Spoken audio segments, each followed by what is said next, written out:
sitwasyon ng lola mo ngayon, hindi niya naman basta-basta isusulat yung pangalan ni Isabel ng walang dahilan. Kaya tinawagan ko si Isabel. Dapat hindi niya na po siya pinapunta dito. Gula lang naman po yung dala niya. Ano ba ginagawa mo kay Mama, ha? Umayos ka! Dayas! Mami, ano nangyayari kay Lola? Gusto ko kausapin ni Mama Matilda, hindi ako aalis dito. Pwede ho ba? Huwag na kayong bumalik dito. Huwag niyo na kami guluhin, lalo't lalo na yung lola ko. Matanda na si Mama. Anytime pwede na siyang mamatay. Ano ba yung sinasabi mo? Dok, gusto ko yung tita ko. I'm sorry to say na wala na siya masyadong brain activity. Sinasabi ko na nga ba nandito pa rin kayong dalawa? Aalis lang ako dito kapag nakausap ko na si Mama Matilda. Oo, boy si Mama. Pero brain dead na si Mama. Dahil kung gusto mo gawin tambalan ng ospital, bahala ka sa buhay mo! Komplikasyon dati sa sa puso. Yun yung dahilan kung bakit nangyari ito kay Tita Matil. So wala tayong reason para magdudahan si Scarlett Isabel. Jonas, hindi maalis sa akin ang magtuna, lalo na... Bakit ba? Dahil siya nagpapatay sa'yo? Ganon? Bakit ganun si Mami? Sabi ko pa ako wala siyang pakialam kay Lola, sa akin po siya nagalit. Ako pa yung sinaktan niya. Hindi kanya dapat sinasaktan. Bakit? Dahil ang nanay, hindi dapat sinasaktan ng anak niya? Hoy, Scarlett! Huwag mo nga sasaktan si Catherine. Anak ko si Catherine, kaya pwede kong gawin kahit anong gusto kong gawin sa kanya. Bakit ba yung sukdulan yung pakikialam sa akin? Dahil ba hanggang ngayon hindi mo pa rin matanggap na hindi mo mabawi ang anak kong ninakaw mo sa akin? Ay, teka, aray! Susurin ako? Aray! Tama na! Tama na! Tama na! Tama na! Ay! Tama na! Hindi ako! Hindi ako! Ano na?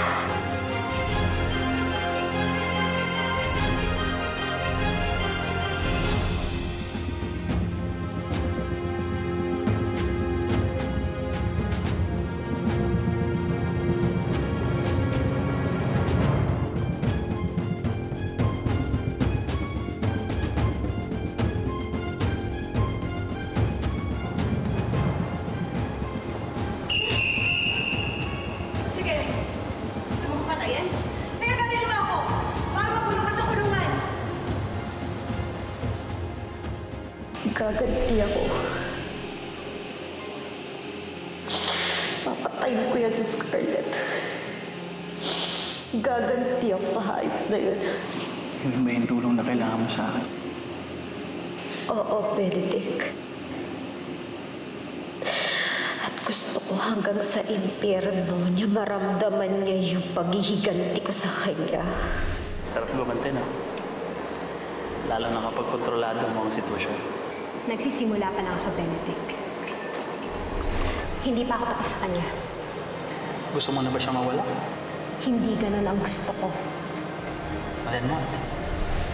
Gusto kong makita yung takot sa mga mata niya. Huwag na huwag mo sasaktan si Catherine. Pasalamat ka. Hindi ako kriminal tulad mo.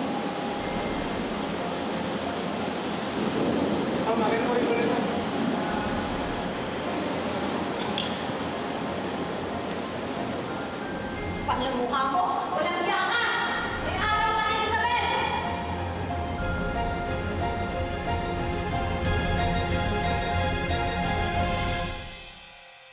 Scarlett, sige na naman. Payagan mo ko isama si Catherine sa ospital. Please, Mami. Gusto ko lang naman pumakita si Lola eh.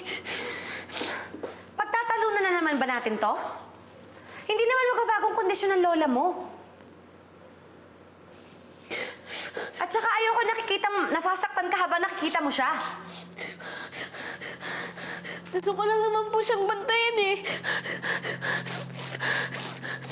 Gusto ko lang pong makasama siya. Bakit sa tingin mo matutuwa ang lola mo na nakikita niya nasasaktan ka para sa kanya? Kailangan na natin mag-move on lahat. Lalo ka na. Mag-focus ka na lang sa studies mo. Paano po ako makakapag-aral kung yung lola ko lang naman po yung iniisip ko?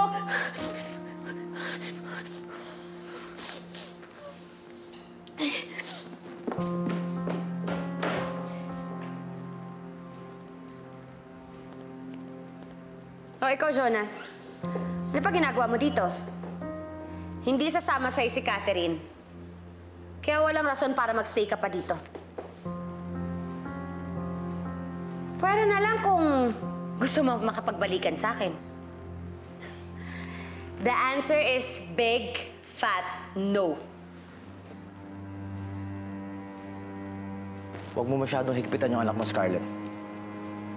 Pag lumayo ang loob niyan sa'yo, baka magsisi ka.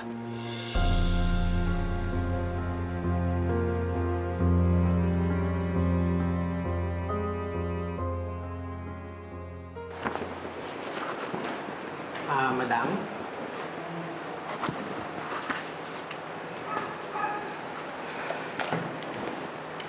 Let me guess.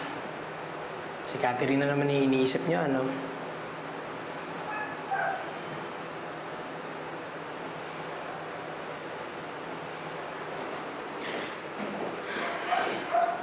Nag-worry kasi ako kay Mama Matilda.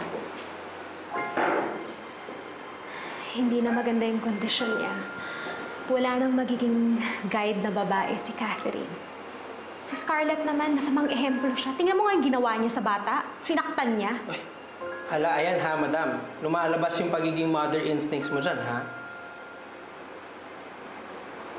Can you blame me? Lumaki sa akin yung bata, kaya ganito ako. Ay, alam mo, tama ka dyan, madam, no? Yung babaeng yan talaga. Impier, ay nako, Diyos ko. Ang bigat ng kamay. Tsaka, kung sa bunot yon, naku, malala yung gagang yun, ha? Ano mo, kaya tuloy, yung buhok ko nalalagas na, Diyos ko, I hate her. Sorry po, Lola. Ayaw po kasi ako payagan ni Maming bisitahin kayo eh. Parang nawalan na po ako ng nanay na concern po sa akin. Miss ko na po kayo, Lola.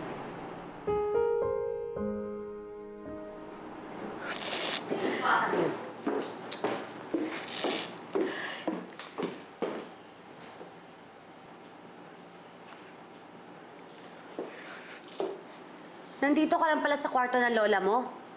Anong drama yan? Ang sabi ng maid natin, di ka pa raw kumakain. Ano, nagpa-fasting ka? Sige, titigan mo pa yung picture ng lola mo. Lunurin mo yung sarili mo sa lungkot. Lola ko po siya eh.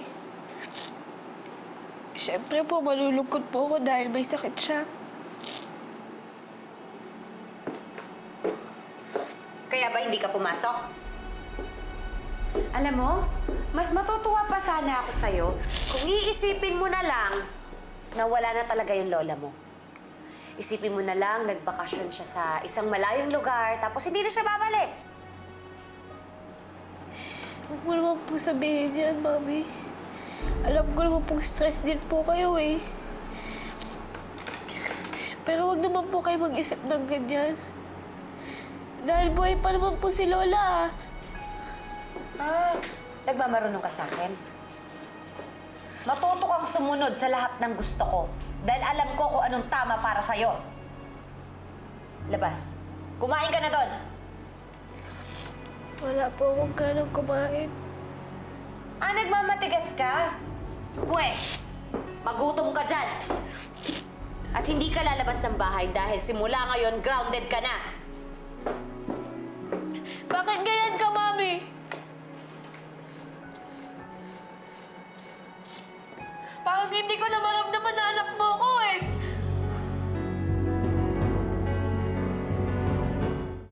Yun nga yung worry ko eh. Paano kung gawin niya uli yung kay Catherine? Paano kung saktan niya uli? Halimbawa, naumbag na naman niya si Catherine. May magagawa ka ba? Mismo si Catherine, siya pa rin yung pinipili. Siya pa rin yung kinakampihan. Imbis na, andyan ka. Ikaw yung magtatanggol sa kanya. Hindi ko nga alam mo ka. Minsan parang ang hirap kasi tansyahin ng ugali ni Catherine. Parang lahat ng ginagawa ko mali para sa kanya. Eh, with it na, madam. Huwag mo na lang siyang ipagtanggol kay Scarlett. Hindi mo ka. Ngayon ako kailangan ni Catherine.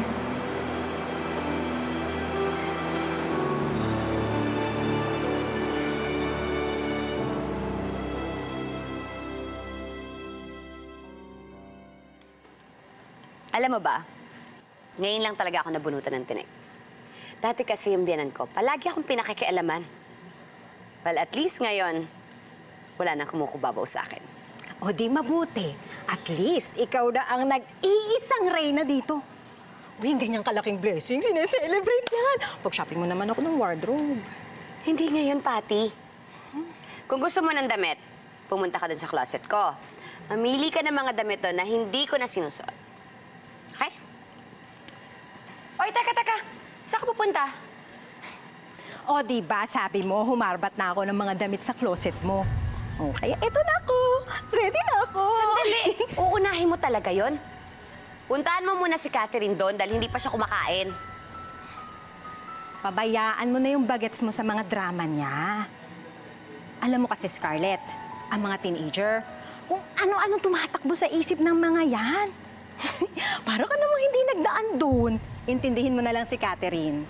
Sawang-sawa na ako, no? Alam mo, umaarte lang naman yung batang yan. Naghahanap na naman ng panibagong poproblemahin sa buhay niya. Alam mo, mag-utos ka na lang sa maid na dalan siya ng pagkain. Kung ayaw niyang kainin, wala akong pakialam. All right, sinabi mo eh.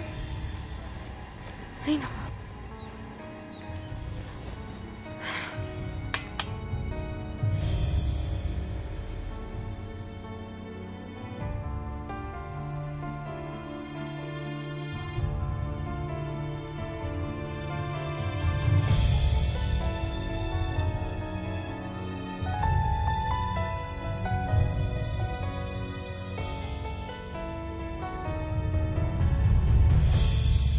Kung nag-iwan sa'yo ng sulat yung bata, ibig sabihin, talaga naglayas si Catherine. Sa tono mo, parang sinisisi mo ako sa nangyari. Eh, sino pa bang sisisihin ko? Di ba pinagsabihan na kita? Ang sabi ko sa'yo, ayusin mo yung trato mo sa bata. Huwag mong kalimutan na nanay ka niya.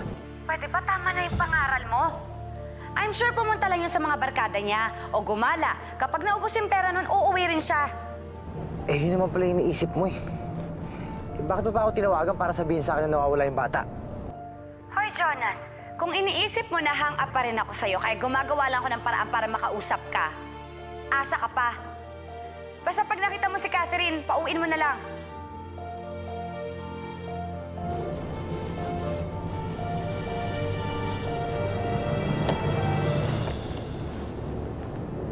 OMG, sana naman ba nagpupunta si Catherine? Hindi ko alam. Kaya ako nandito eh. Nagbabaka sakali ako na may alam si Isabel. Eh, for sure wala. Kaya nga siya hindi pumasok na opisina kasi nananahimik lang siya dito. Teka, ba't di na lang kaya ikaw pumasok doon at magsabi sa kanya? Hindi na. Baka mamaya magkabangga pa kami ni Benedict. Tsaka mo ka nagmamadali ako. May appointment ako sa lawyer ko ngayon. Okay, ako na lang magsasabi sa kanya. Mauna na ako ha. Basta, huwag mong kalimutang ipaalala sa kanya. Ha? Okay.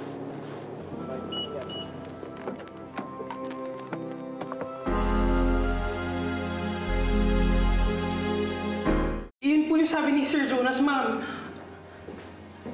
Lumayas daw po si Catherine sa bahay nila. Ano? Saan daw ba siya pumunta? Wala rin daw po silang idea. Naku, baka mapaano pa yung batang yun.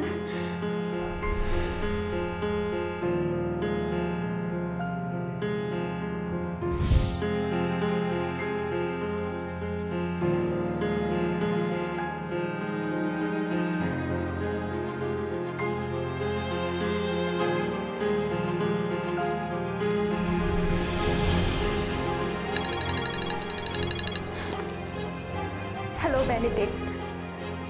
Oo, nawawala si Catherine.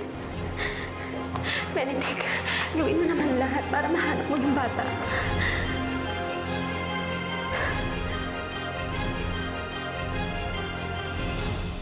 Kung hindi mo makita si Catherine, hayaan mo na lang. Baka mamaya pauwi na rin siya. Paano kung hindi? Basta Scarlett, tawagan mo na lang ako kung nakauwi na siya dyan. Bahala ka. Kulit talaga ng Jonas na to. Ikaw naman. Ganun talaga si Jonas dahil pamangkin niya si Catherine. Eh kung yung aso nga hinahanap pag nawawala, anak mo pa. Alam mo, nagtataka nga ako sa iyo eh.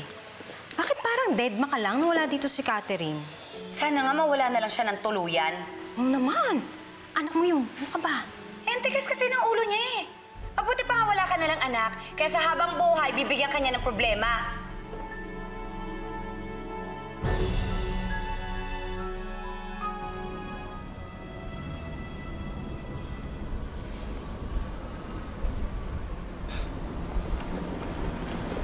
Ano ba, Kat? Stop thinking about your problem. Hindi ka ba excited? Papunta na nga tayo sa rest house namin sa Batangas. Guys, masaya doon. Oo nga naman, Catherine. Nakakaasar ka naman eh. Come on, cheer up! Don't mind me. Okay lang naman ako eh. You don't look okay. Ano ba talaga problema? Mami ko. Baliwala lang naman kasi sa kanya yung feelings ko eh. It's all about her. Gusto niya siya na lang nasusunod. Kaya ka lumaya sa inyo. I need space. Nakakasakal na kasi. Nakuha ko po yung information niyo dun sa hospital kasi nung ako po yung tumulong dun kay Michael na na-aksidente sila. Ah, ikaw pala yun. Salamat ha. So glad to meet you. Kaya lang, ba't andito ka? May problema ka ba ulit sa anak ko? Wala naman po, pero may tatanong lang po sana ako. Okay. Ano yan? Kasi kaibigan po ni Michael si Catherine. Nawawala po yung bata ngayon, kaya nag-aalala kami eh. Baka alam lang ni Michael kung nasaan siya. Okay, wait.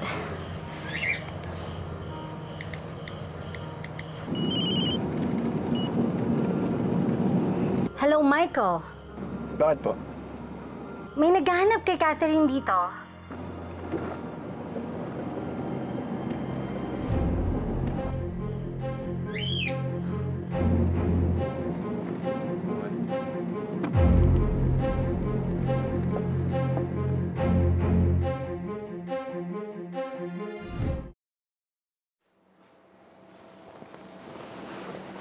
Jonas, here.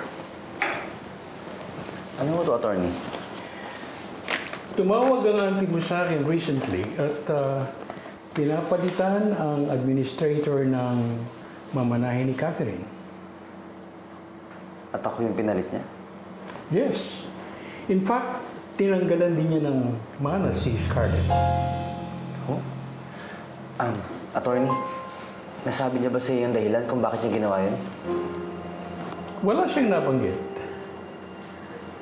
Ang alam ko nga, ikaw ang nakakaalam kung bakit nagbago ang isip niya. Pero attorney, paano ho to? Hindi na ho magagawang pirmado ni Tita Matilda.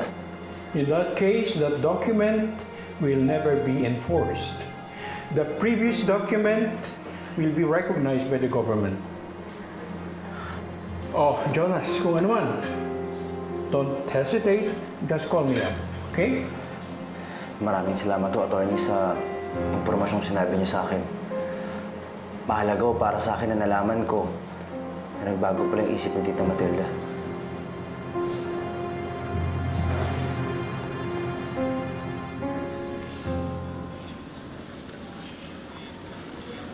Kaya hinto mo muna sa gilid. Bakit tayo magsistop dito? Tumawag kasi sa mga. Sasama ba siya sa atin? Hintayin natin siya dito. No. Bakit nga tayo nag-stop dito? May hinihintay lang ako. Sino?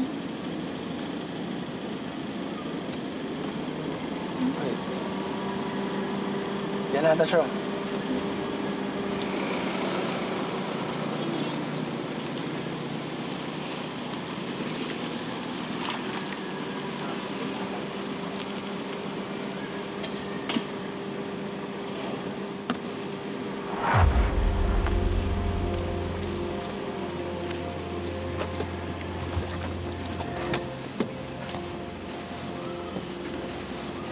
Catherine?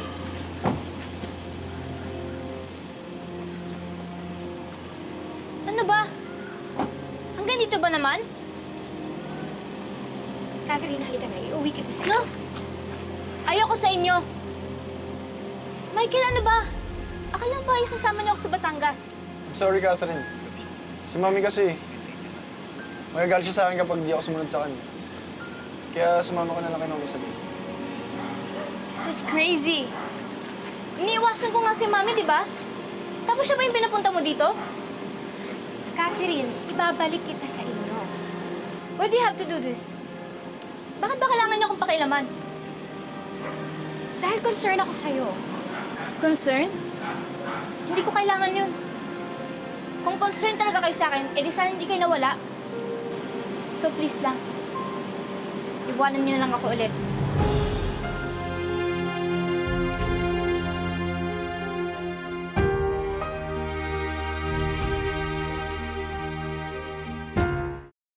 Catherine, hindi masasolve ang problem mo kung aalis ka. No! You don't understand. Hindi niyo alam na nararamdaman ko. Then tell me, sabihin mo sa akin, ba may habak makatulong pa ako sa'yo? Ayoko sa inyo. Mas gusto ko pang maglabas ng problema sa mga kaibigan ko. So please lang, tama na po. Hindi niyo naman ako makukonvince na umuwi sa amin eh. Kung ayaw mong umuwi sa inyo, edi sa amin na lang, asikasuhin kita doon, aalagaan kita doon. Mas gusto ko pang lumayas kaysa sumama sa inyo. Catherine, alam kong galit ka sa akin. Pero gusto ko lang talaga masiguro na safe ka. Please don't say that. 7 years tayo magkahiwalay. Okay lang naman ako, oh. Wala namang nangyari sa akin kahit wala kang pakialam sa akin.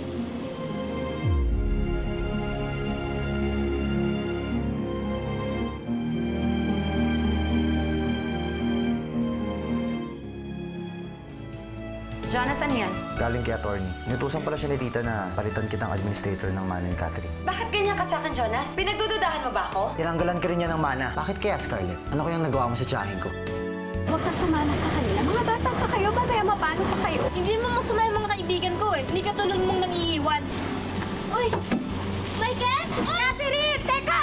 You mean magkasama si Catherine tsaka si Isabel ngayon? Oo, dahil nag-effort yung tao para hanapin yung anak mo. At paano niya nalaman? Dahil nagpunta ako sa kanila para tanungin kung kasama nila si Catherine. Siguraduhin lang ng Isabel na yan, ihahatid niya agad dito si Catherine. Ang mabuti pa, magpasalamat ka na lang kasi si Isabel naghahanap sa anak mo. Teka lang titingnan ko kung anong meron.